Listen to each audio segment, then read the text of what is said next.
Pada praktikum kali ini, kita akan membandingkan agroekosistem kebun campuran dengan tanah sehat. Pada lahan kebun campuran, lokasi yang digunakan ialah Desa Punten, Kecamatan Bumi Aji, Kota Batu, Jawa Timur. Lahan ini memiliki komoditas utama yakni cabai, tomat, terung, dan jeruk nipis. Pengamatan yang dilakukan meliputi pengamatan sifat fisika, sifat kimia, dan sifat biologi. Pengamatan ini bertujuan untuk mengetahui kesuburan tanah pada lahan kebun campuran berdasarkan indikator-indikator sifat tanah. Berdasarkan indikator tersebut, nantinya akan dilakukan perbandingan dengan tanah yang sehat. Pengamatan pertama ialah pengamatan sifat biologi.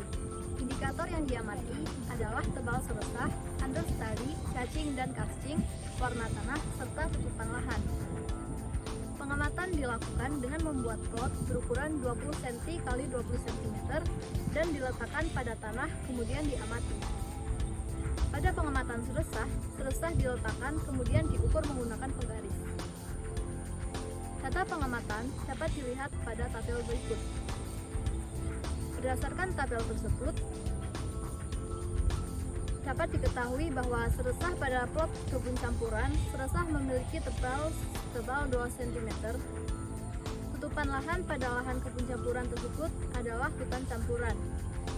Hubungan tebal seresah dengan tutupan lahan yaitu banyaknya seresah serta tutupan lahan. Semakin banyak seresah yang dapat semakin rapat tutupan lahan, maka penetrasi cahaya matahari akan berkurang sehingga berpengaruh terhadap jenis understory. Pada plot kebun campuran tersebut tidak didapatkan karcing. Pada plot lahan itu, sistem olah tanahnya menggunakan tanah tanpa olah tanah atau TOT. Hal ini didukung oleh pernyataan Sembiring et al. 2014 bahwa sistem olah tanah berpengaruh terhadap biomasa cacing tanah. Pengamatan warna tanah yang dilakukan menunjukkan bahwa warna tanah pada plot kebun campuran ialah coklat kehitaman. Semakin gelap warna suatu tanah menggambarkan bahwa semakin tinggi kadar bahan organik tanah tersebut. Hal ini juga didukung oleh pernyataan NAFUR 2017 bahwa bahan organik berpengaruh terhadap warna tanah, granulasi, plastisitas, kohesi tanah, dan juga struktur. Untuk pengamatan selanjutnya ialah pengamatan dengan sifat fisik. Indikator yang diamati ialah tekstur, konsistensi lembab, konsistensi basah, kegemburan, dan berat isi. Tekstur tanah, kondisi lembab, kondisi basah, dan kegemburan ditentukan dengan metode feeling. Sementara pada indikator berat isi, tanah diambil menggunakan paralon dan disangrai untuk menurunkan kadar air tanah dan setelahnya ditimbang serta dihitung berat isinya. Hasil pengamatan yang diperoleh dapat dilihat pada tabel berikut. Pada plot kebun campuran, plastisitas rendah sebab tanah lembab berpasir dan mengandung banyak bahan organik yang berasal dari dekomposisi seresah. Hal ini sesuai dengan pendapat Lubis tahun 2015 bahwa indeks plastisitas dipengaruhi oleh kandungan air, ritme mineraliat, kation yang dapat dipertukarkan dengan bahan organik.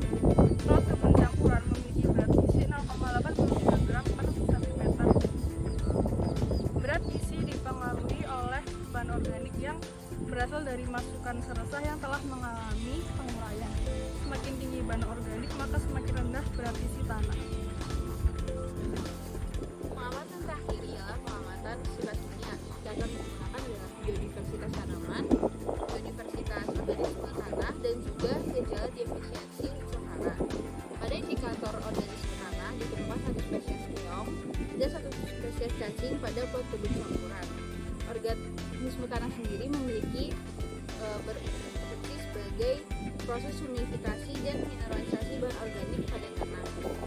Dari pengamatan yang dilakukan, diketahui bahwa tanah pada plot kebun campuran termasuk tanah yang sehat. Hal ini sebab pada plot kebun campuran dilakukan sistem olah tanah tanpa olah tanah atau DOT yang memungkinkan seresah terdekomposisi menjadi bahan organik yang menguntungkan bagi tanah. Selain itu, organisme seperti cacing berkembang biak pada tanah dan memberikan tanaman tambahan biomas pada tanah. Sekian penjelasan mengenai